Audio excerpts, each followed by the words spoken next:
Olá, sejam muito bem-vindas e bem-vindos ao nosso podcast O Espírito do Evangelho. Aqui é Antônio Campos. E, como vocês sabem, Allan Kardec elaborou a doutrina espírita lá no meio do século XIX. De lá para cá, muita coisa mudou, o mundo evoluiu. Será que precisamos modernizar alguns pontos do espiritismo? Até para se adequar ao, digamos, o espírito do tempo, como muitos dizem, né? E o professor Elias Moraes resolveu encarar essas questões no recém-lançado livro O que é o Espiritismo hoje? E destaque para o hoje. E é sobre isso que vamos tratar no episódio de hoje. Seja muito bem-vindo mais uma vez, professor Elias. Uai, Antônio, muito obrigado pelo convite, pela honra, professor Antônio. Então, professor dos dois lados, isso é bom, olha, que coisa boa. Muito obrigado pelo convite, eu me senti muito honrado e vai ser um prazer estar conversando com todo mundo aqui a respeito desse trabalho que eu acho que foi muito interessante. E o prazer é nosso, Elias, receber você mais uma vez aqui, professor Elias. E os ouvintes sabem que no começo do ano nós abrimos a temporada aqui do podcast entrevistando o Elias sobre o mítico livro Brasil, Coração do Mundo, Pátria do Evangelho. O Elias Moraes tem ainda dois livros publicados, contextualizando Kardec, do século XIX ao XXI e Processo Mediúnico, Possibilidades e Limites na Produção do Conhecimento Espírita. E o Elias não para, né? Porque ele também tem o canal no YouTube, lá ele abastece o canal Fronteiras do Pensamento Espírita, e também tem um blog que leva o mesmo nome, né? Fronteiras do Pensamento Espírita. E tudo isso eu vou deixar lá os links na descrição do episódio. Em um dos seus livros, Elias, contextualizando Kardec no século XIX ao XXI, você já procurava fazer uma discussão sobre o espiritismo no século XXI. Por que você resolveu aprofundar essa ideia em o que é o espiritismo hoje? Boa pergunta, Antônio. Olha, assim, o contextualizando Kardec, ele foi uma tentativa de compartilhar a pesquisa que eu fiz sobre a obra de Kardec. Eu tinha minhas necessidades de compreender, de responder a muitas dúvidas que eu fui acumulando ao longo da minha vida. Então, quando eu parei, me aposentei, eu falei, olha, eu vou estudar, vou pesquisar isso, vou entender isso, né? E voltei a estudar. E aí isso me levou a estudar pensadores do século XIX. Eu fui ler Kant, eu fui ler o Swedenborg, eu fui ler um pouquinho daquele contexto da época de Kardec para tentar entender. Então, ao final, eu tinha tanta riqueza que eu falei, eu preciso compartilhar isso, né? Então, o Contextualizando Kardec, ele tem uma cara um pouco acadêmica, porque eu acabei publicando ele como resultado da minha pesquisa, né? Como eu vim de um ambiente de universidade, você acaba criando esse modo de trabalhar que é mais acadêmico.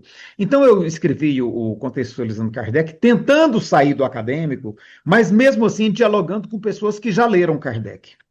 Então, o meu diálogo em Contextualizando Kardec é um diálogo com pessoas que já são espíritas e que já leram Kardec, né? Uma pessoa que nunca leu Kardec, eu descobri agora que ela pode ter muito proveito, tá? Porque algumas pessoas têm me elogiado sem nunca terem lido Kardec, leram e acharam que foi importante ter lido antes de estudar Kardec. Então, tem esse lado também, né? Mas eu reconheço que é um livro que tem um nível de exigência maior, tá? E eu vivi às voltas com a necessidade de um livro que fosse introdutório, lá para a fraternidade espírita mesmo, sabe? Ou às vezes as pessoas me perguntavam que livro que eu leio para ter uma noção. E eu ficava com dificuldade. Eu fui no Kardec, eu por muito tempo recomendei o livro dos Espíritos, mas eu comecei a perceber e a ter feedbacks de que o livro dos Espíritos apresentava alguma dificuldade, né? Então, aí eu fui para o que é o Espiritismo, para ver se eu poderia indicar o que é o Espiritismo. E aquele diálogo, ele tem elementos que são muito da época. É um diálogo historicamente situado. Até os personagens são muito historicamente situados. Então eu falei, ó, quer saber do negócio? Eu vou fazer um rascunho para ver o que que dá. E fiz um rascunho inicial. Esse rascunho eu passei para algumas pessoas e um colega adorou. inclusive me pediu, eu posso tirar cópia? Tirou 10 cópias e foi distribuindo para amigos, né? Falei, olha, né, parece que faz sentido. Então, várias pessoas elogiaram o rascunho, aí eu fui e aprimorei esse trabalho, aí eu compartilhei nas redes sociais com 1.200 e poucas pessoas, né, para fazerem um feedback inicial. Eu tive um feedback muito positivo, falei, não, eu acho que a ideia faz sentido.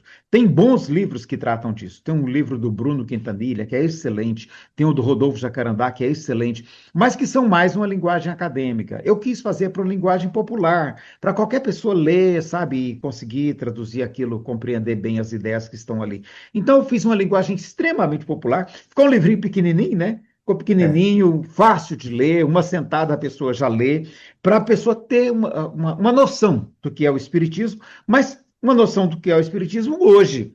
Porque se ele for pegar o Espiritismo da maneira que Kardec estruturou lá em 1860, ele vai encontrar muita dificuldade com relação a certos tópicos. Então, eu tento trazer para a realidade de hoje, de modo que qualquer pessoa hoje, lendo esse pequeno esboço, ele tem uma noção básica que dê para ele um canal de entrada, para em seguida ele estudar Espiritismo com mais proveito. Quando você fala, Elias, fraternidade, eu imagino que seja a casa espírita que você frequenta, A é casa isso? espírita que eu frequento. Tá certo. E é para ela que está sendo revertido os direitos da venda da publicação, é isso? Ou eu estou fazendo confusão aqui? É isso mesmo. É porque a Tá. gente criou a gente, durante 40 anos, a gente desenvolveu as atividades sociais da Fraternidade Espírita dentro da própria estrutura da Fraternidade Espírita. De alguns anos para cá, a gente tem sentido necessidade de melhorar a condição de trabalho. Então, a gente criou uma OS, né? Uma outra entidade, Obras Sociais da Fraternidade Espírita, para facilitar, sabe, até fazer convênios com parcerias, com outras entidades que têm exigência de não ser religiosa. Então a gente criou a Frater. E a Frater não tem capital nenhum para começar, né? É. Então sempre tem algumas necessidades. Eu falei, olha, que tal? Eu ia lançar, eu já tinha mais ou menos amadurecido a ideia. Falei, olha, se vocês acharem que é o caso, a gente lança pela Frater e é uma maneira de ter uma renda, né? E eu fiquei muito surpreso e muito feliz, porque a renda superou em muitas expectativas que a gente tinha, sabe? A gente tinha expectativa de conseguir uns R$ 5.000 para poder, pelo menos, oferecer a base inicial, e eu acho que vai dar aí quase uns R$ 15.000, sabe? Tá? Ó, Então o resultado foi muito bom, muito bom. A muito gente bom. agradece a todo mundo que apoiou. Legal, não, lógico. E o livro, você até falou que tem uma linguagem, é um livro curto, né? Ele tem 130 páginas, o livro O que é o Espiritismo hoje, tem 130 páginas. Se eu não errei nas contas, mas eu acho que são 130 páginas. Exatamente. E aborda os principais temas aí, pontos da doutrina espírita, de forma bem direta. Eu tive aí o prazer de poder ler essa obra, e realmente é um texto muito gostoso de ler, rápido mesmo, como o Elias comentou, e são pontos que vão desde a história do Espiritismo, as principais ideias do Espiritismo, comunicações mediúnicas, obsessão, reencarnação, né? E vai por aí para frente. Até por isso que na introdução do livro você diz que este livro foi escrito pensando nas pessoas que desejam obter informações básicas e atualizadas a respeito do Espiritismo. E você diz ainda que espera que a obra seja útil também a quem já é espírita há muito tempo, mas gostaria de saber como o Espiritismo está sendo compreendido atualmente. E aí vem uma questão para você, Elias. Você acha que essas duas premissas que você colocou aqui na introdução, isso mostra que esses assuntos estão sendo mal trabalhados nas casas espíritas, em seus cursos doutrinários? Daí a necessidade de ter obras como essa que você está lançando? Antônio, isso tem ficado muito evidente, porque eu tenho recebido muito feedback nos canais, né? Nas redes sociais, feedback é onde as pessoas diziam assim: olha, eu já tinha desistido de ser espírita. E isso me preocupa muito, porque muitas pessoas, percebendo que há um certo, vamos dizer assim, anacronismo, talvez, né? Você pegar uma ideia de um tempo, tentar aplicá-la em outro tempo, sabe? Então, assim, as pessoas estranhavam certas ideias sendo discutidas, como se aquilo que estivesse posto lá no século XIX valesse plenamente ainda hoje. Então, muita gente decepcionada com o espiritismo por ver certas abordagens, por ver certas, por exemplo, o machismo. Não há como a gente negar que a época de Kardec era uma época que era machista. Kardec, ele é ousado, ele dá passos adiante em relação ao seu tempo. Mas os passos que ele dá adiante em relação ao seu tempo, eles já não são suficientes para hoje. Então, por exemplo, ele acreditava que a mulher tinha funções especiais. Isso hoje é indefensável, né? Só para a gente contextualizar, porque senão a gente vai fazer um anacronismo, né? Obviamente que é na época de Kardec tem essa questão. Exatamente. Exato, né? Ele está dentro de um momento histórico dele. Obviamente, se você pegar Kardec e colocar nos dias de hoje, ia ser realmente um negócio. E talvez ele Não mudasse muito. pega, não funciona. Exatamente. É, aquela questão do livro dos espíritos mesmo, né? Igualdade de direitos, sim, mas de funções, não. Então você hoje não pode insistir nesse ponto. E eu tenho visto pessoas, às vezes até em palestras espíritas, sabe? Palestras para público não espírita, né? Defendendo essas ideias, porque espiritualmente, tentando justificativa, por uma coisa que é injustificável.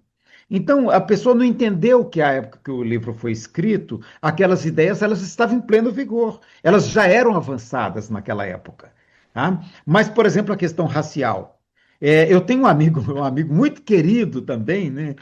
Que ele até hoje ele não consegue sair daquele modelo de pensamento que Kardec apresenta no Livro dos Espíritos, na Gênese, que é o modelo de pensamento do século XIX para a questão racial. E aquela questão hoje, ela não pode ser trabalhada dessa mesma forma, porque mudou muito. A antropologia teve avanços extraordinários, a arqueologia teve avanços extraordinários e mudou inteiramente o entendimento a respeito dessas questões dos diferentes povos, se tem povo mais evoluído, mais avançado, espiritualmente, inclusive. Né? Então, tudo isso teve uma mudança muito grande de lá para cá. E a pessoa ficar analisando pelo mesmo prisma, pela mesma referência do século XIX, fica muito complicado. Então, isso estava afastando pessoas do espiritismo. Então, eu espero que esse livrinho, sabe, eu espero, sim, que, modestamente, mas que ele ajude a situar essas discussões no tempo presente. É, Sabe? e é- Kardec pretendia isso, Kardec queria isso. Até porque os conceitos, tipo racismo, machismo, eles só vão ser mais populares lá no século XX, vão ganhar uma dimensão. Não, no século XIX essa discussão não existia, né? Não E existia. não existia. E o livro, obviamente, tem um toque pessoal, né, Elias?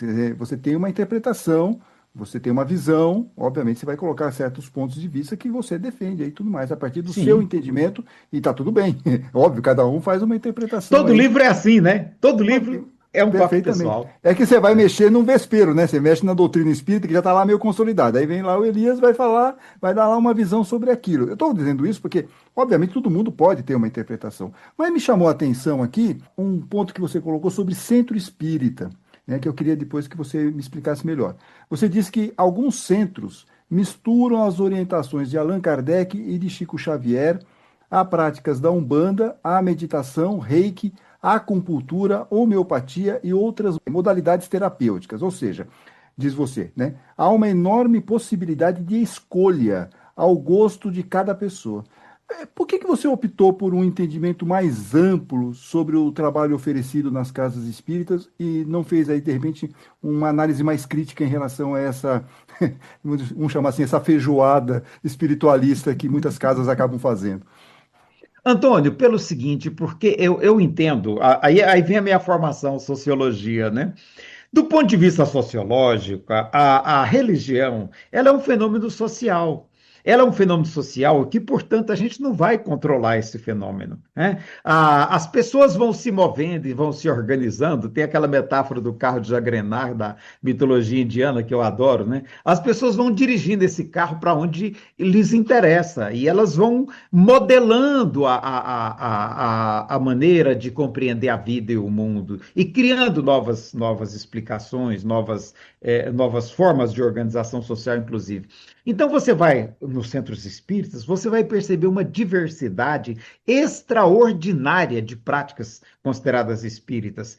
Até então, o que tem acontecido? É a Federação Espírita Brasileira, com as federações estaduais, tentando puxar para um modelo único, que é o que é chamado movimento de unificação. Né?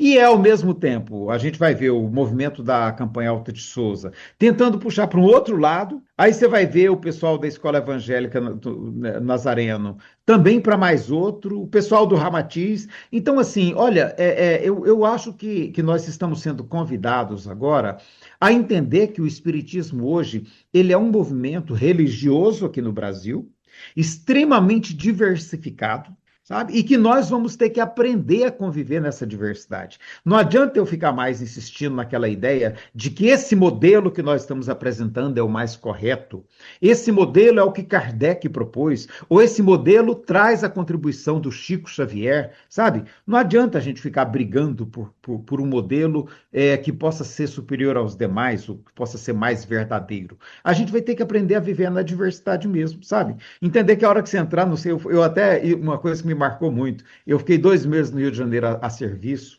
período ainda quando na época da Caixa Econômica Federal, e eu fiquei muito surpreso que eu procurei centro espírita e cada centro espírita que eu entrava era uma coisa totalmente diferente. Um que eu entrei era luz tudo azul, maca, todo mundo deitado, gente de jaleco branco. Eu olhava e falava, gente, isso aqui é uma sala de hospital, não é possível, né?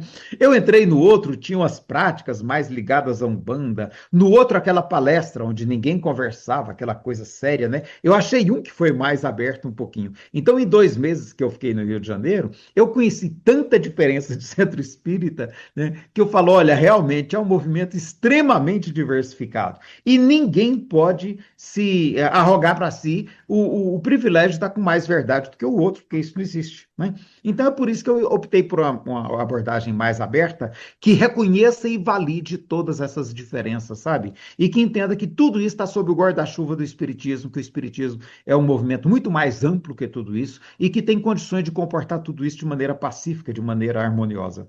Mas, Elias, dentro desse raciocínio, você não acaba fazendo com que o espiritismo seja diluído em práticas espiritualistas, porque tudo isso que a gente está falando aqui de reiki, né, essas coisas todas que existem aí, cromoterapia em muitas casas espíritas, isso vem muito aí da questão espiritualista, esotérica e tal.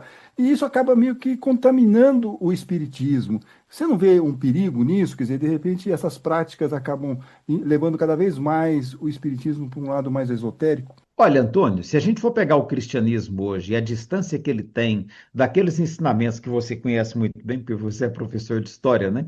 Do Jesus histórico, a gente vai ver que houve uma construção social gigantesca em torno da mensagem de Jesus de Nazaré. E essa construção social, ela foi acontecendo ao longo do tempo e ela não teve como ser controlada. É bem provável que alguns dos primeiros cristãos estivessem preocupados em não deturpar o ensinamento de Jesus. Ah, mas agora traz, né? E infelizmente, ou felizmente, eu não sei, isso é inevitável no movimento religioso. Então eu penso assim que nós temos duas opções. A opção Dom Quixote, que é a gente montar no nosso cavalo e sair por aí lutando e esgrimindo todos aqueles que não pensam como nós e tentando mostrar que a nossa vertente é a mais verdadeira, a mais fiel a Kardec.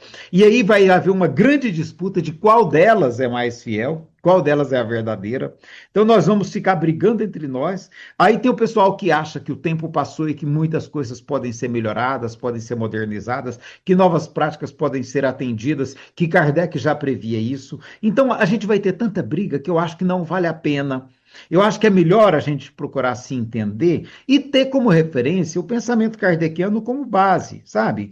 Ainda que, por exemplo, eu sei que muitas práticas são realmente do campo espiritualista. Você falar do reiki, por exemplo, você vai falar da apometria, você vai falar, né, da acupuntura, que nem espiritualista é, uma prática de terapêutica milenar chinesa, mas tudo isso hoje está nos centros espíritas.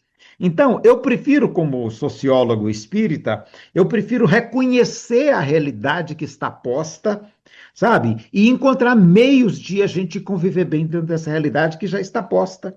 Eu não tenho a escolha, eu não vejo nem em mim, nem com ninguém que tenha esse poder de fazer a escolha de uma dessas vertentes. O movimento federativo tenta fazer isso, e sem sucesso, porque eles hoje conseguem arrebanhar mais ou menos 30% do movimento espírita brasileiro.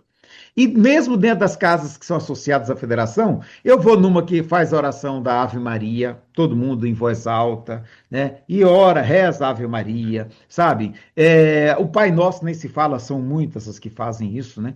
Então, assim, a gente já não tem mesmo uniformidade. Eu penso que é preferível admitir que a diversidade existe e conviver com ela, sabe? Do que a gente tentar ficar remendando e dizendo que deve ser assim o assado. Eu acho que isso não vai funcionar, até porque não funcionou até hoje, né? É interessante esse seu ponto de vista. é que tem muitos autores que eles falam assim, tem que fazer uma reconexão com Kardec. Mas essa reconexão dessa maneira como você está mencionando, ela quase é impossível, né? E eu acho que hoje a gente precisa muito mais uma reconexão com a doutrina espírita mesmo, inclusive para fazer uma análise mais crítica das comunicações mediúnicas e tal. Porque se você vai para o espiritualismo, você perde tudo, porque tudo é possível, há uma certa credulidade no geral, o que acaba também trazendo uma certa confusão para aquela pessoa que está chegando no centro espírita. Mas será que isso é espiritismo? Isso é espiritualismo? Puxa, não sei o quê, entendeu? Eu vejo mais por esse lado que eu acho que seria bom ter alguns parâmetros mais claros. Ó, isso aqui é uma casa espírita, isso aqui é uma casa espiritualista, né? E cada um faz o que bem entende, como você mesmo apontou aí. Mas eu só fico um pouco preocupado que nessa feijoada espiritualista o espiritismo vai na enxurrada e acaba perdendo certos pontos de contato que são muito importantes, que é a parte da racionalidade, do questionamento, do espírito crítico, de não aceitar qualquer coisa, né? É mais por esse lado que eu estou te questionando em relação a isso. Isso aqui é um debate, é uma conversa, né? Sim. Quer dizer, é o seu ponto de vista, o meu ponto de vista, a gente está aqui e o ouvinte aí que veja o que é o melhor, né? E até se me permite, assim, veja que no que eu apresento no livro, é assim, dizer que a realidade hoje é essa, mas sempre voltando e falar, olha, Kardec pensava isso, né? Então, eu acho importante a gente pontuar sempre o que Kardec propôs e o que ele pensava, porque a gente acha um ponto de diálogo que é comum, né? Que é o pensamento kardeciano. Por isso que eu fiz questão de fazer um livro muito focado no pensamento kardeciano, em como ele via, como ele pretendia, como ele pensava esse futuro, sabe? Porque aí, de repente, a casa tem lá. Eu vou citar um exemplo, na Fraternidade Espírita, nós temos um amigo, um amigo, uma das pessoas que é liderança dentro da casa, muito importante, por sinal, é um grande colega, e ele se descobriu na Umbanda, porque na Umbanda ele acha mais adequado a maneira como a Umbanda lida com a mediunidade, ele acha mais fácil para ele. Né? E eu acho muito interessante isso. E eu reconheço que a maneira como Kardec propõe a gente lidar com a mediunidade é muito laboratorial, é muito científico, é muito formal. E na Umbanda é muito espontâneo. Então, o resultado, ele chegou para nós e falou assim: eu posso continuar frequentando a Fraternidade Espírita? Mas é claro que pode, e ele é um grande colega. Aí isso me remete àquela questão quando Kardec fala que haverá espíritas muçulmanos, espíritas católicos, espíritas protestantes, lá na revista Espírita, né? Então vai ter espírita umbandista, espírita candomblessista, espírita New Age, vai ter espírita de todo jeito, e a gente vai ter que aprender a conviver, mas sempre reconhecendo em Kardec a nossa base comum, para tanto quanto possível a gente manter, de certo modo, uma preocupação com o método, uma preocupação com o critério que ele adotava, uma preocupação com a racionalidade. Eu acho que se a gente conseguir manter isso, sabe, a gente consegue fazer uma ponte entre esses diferentes movimentos. Você estava mencionando aí da questão do desenvolvimento mediúnico, né? Na Umbanda de um jeito, no Espiritismo é outro, aí Kardec fazia um negócio mais científico e tal. Mas será que foi Kardec mesmo? Inclusive, era uma pergunta que eu ia fazer aqui para você, porque você fala no livro sobre obsessão, né? Ver como que eu sei se eu sou médium ou não, como desenvolver a mediunidade. São temas palpitantes no universo espírita. Mas, ao mesmo tempo, a gente tem essa questão, não sei se você é um dos defensores ou não, de fazer reuniões mediúnicas em casa. Você acha que isso é possível ou não? Ou você acha que é possível até mesmo desenvolver a mediunidade fora de centros espíritas? Porque a gente fala muito que a Kardec colocava muitos empecilhos, mas me parece que os empecilhos vieram posteriormente dentro do movimento espírita, sempre naquela ideia assim, não, se você tiver que desenvolver a mediunidade, tem que ser no centro espírita. Você não pode fazer nada em casa. Não tem um pouco esse terrorismo aí, não? Pois Kardec não colocava era empecilho nenhum. Eu falo, gente, é fantástico você voltar no tempo de Kardec e reconstituir a história. Kardec pegou uma médium que era, tipo, hoje uma leitora de tarô. Eu vou fazer essa comparação, não era bem assim na época, né? Mas a Ruth Jafé, Celine Jafé, ela era uma mulher que vendia mediunidade. Ela fazia consultas mediúnicas. E ela recebia por isso. E ela achava isso. E Kardec vê que ela é um excelente médium. O que Kardec faz? Olha, vamos fazer um trabalho com a gente lá na Sociedade Parisiense de Estudos Espíritas. E aí ele já avisa, né? Lá a gente não remunera médiums. A mediunidade para Kardec é um exercício voluntário. Então ela, Céline Jaffe, ela vai trabalhar com Kardec, concordando em não cobrar nada, porque ela achava que a causa era nobre. Olha que interessante. Ele pega as duas médiuns Budan, as três, né? As três, a mãe e as duas filhas, a família Budan. Ele pega as duas, essas três senhoras, que eles faziam mediunidade em casa. Era em casa o grupo mediúnico deles. Era familiar. E é esse grupinho que ele fala: vamos trabalhar juntos para fazer esse projeto avançar. São elas que ajudam Kardec na primeira edição do Livro dos Espíritos, quando não existia ainda a Sociedade Parisiense. Então é muito interessante você perceber que, para Kardec, os grupos espíritas familiares eram a grande fonte de contribuição doutrinária para o espiritismo. Você vai ver grupos familiares em Lyon, grupos familiares em Bordeaux, e tudo isso Kardec valida. Essa preocupação que não pode ser familiar, ela vai surgir depois com a necessidade de controle que você quer manter sobre os grupos que estão surgindo, que você acha que deve ser nos centros espíritas, mas para Kardec isso nunca fez sentido. E se a gente for para a mediunidade brasileira, Chico Xavier também, ele desenvolveu mediunidade, foi muito, muito, muito domesticamente, e toda a obra psicográfica dele foi feita em casa. Então, sabe, a gente está inventando uma regra que não existe. Esse negócio que não pode ser em casa, isso nunca existiu, isso não faz sentido. Inclusive, no livro eu recomendo que a pessoa, olha, você pode começar em casa mesmo. Pega um grupinho, não faz sozinho, pega um grupinho para te ajudar a participar com você, sua família, alguns amigos, né? Mas é possível, Kardec dizia isso, no livro dos médios é assim que ele propõe. E aí, assim, e aí esse depoimento desse seu colega que foi para Umbanda, que lá o desenvolvimento é melhor, não sei o quê, e fica parecendo que Kardec que segurava, mas não é Kardec, né? Quer dizer, Não, a é Umbanda depois realmente, que há.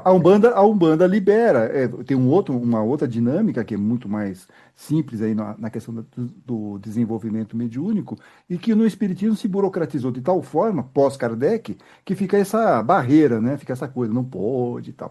Mas eu queria ainda falando aqui sobre essa questão de obsessão, mediunidade e tal, tem umas questões aqui, por exemplo, eu não sei se aí na região de Goiás, onde você mora, tem também, mas aqui na região sudeste, vira e mexe, aparece um sujeito falando o seguinte: ó, puxa, detectaram que eu tenho uma obsessão por chip. Isso é loucura ou isso já é o espiritismo do século XXI, Elias? Como que você vê essas novidades no mundo espírita?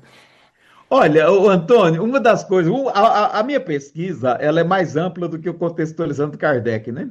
A segunda parte da pesquisa, que eu achei mais delicada, inclusive, eu publiquei depois no Processo Mediúnico, Possibilidades e Limites na Produção do Conhecimento Espírita.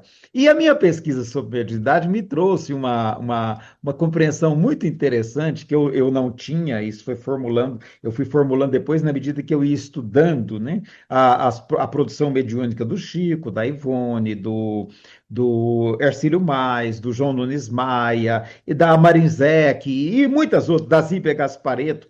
Então, eu fui estudando essas produções mediúnicas e fui percebendo que os médiuns, na verdade, eles relatam aquilo que eles percebem do processo mediúnico que eles estão vivendo. Então, eu acho que e eu entendo isso, a gente está melhorando a nossa compreensão de mediunidade pouco a pouco. E eu entendo que a gente hoje está sendo forçado a concluir, depois de 160 anos de riquíssima produção mediúnica, que é a que a gente tem aqui no Brasil, a gente está sendo forçado a concluir que nós temos acesso às narrativas dos médiuns e não exatamente ao que os espíritos dizem ou fazem. Então, como a gente vai percebendo que o que nós temos acesso é tão somente às narrativas, por isso que elas são tão diferentes, por isso que elas são tão díspares. Então, a gente vai compreendendo que os médiuns, e aí a gente vê isso em Kardec também, eles reproduzem o espírito da época. Você falou aí no espírito da época, no início, né? Uhum. Os médiuns também reproduzem o espírito da época, porque é o que existe no universo de recursos de que eles dispõem. Então, um exemplo que eu gosto de citar, na época de Kardec falava-se no cordão prateado, que ligava o espírito ao corpo durante o período de sono. Por quê? Porque isso era uma abordagem que vinha, inclusive, da teosofia, do esoterismo, do campo esotérico, né? Kardec assimila isso, fala de um cordão que liga, um fio, né, que liga o corpo ao espírito encarnado quando ele sai do corpo. E aí eu fiquei pensando assim, olha, será que aí de uma colega nossa lá na fraternidade, ela faleceu há algum tempo, mas ela fez uma pergunta quando a gente estudou isso que foi muito interessante. Ela falou: escuta, como é que vira essa bagunça de fio de noite? Ela falou: não é muito fio, esse trem não vai embaraçar, não. Linha cruzada, né, Elias? Linha Linha cruzada no cruzada, é espaço. fio para lá, é fio para cá, como é que vira essa bagunça toda, né? Aí esse negócio me pôs a pensar, sabe? Me pôs a pensar. E eu comecei a me perguntar se hoje os médiuns, ao expressar isso, não estão usando a linguagem, por isso que falam em chip, por isso que, sabe, começam a usar expressões que traduzem a realidade tecnológica na qual a gente vive. Por quê? Porque é o que eles conhecem hoje. E são as respostas que eles encontram para determinadas impressões mediúnicas que lhes vêm à mente e que eles vão traduzir, criar a narrativa. A narrativa Kardec explica isso muito bem no livro dos médiuns, né? A narrativa ela é construída pelo médium. Kardec achava que o médium interferia na narrativa. A gente sabe que hoje não, o médium constrói a narrativa.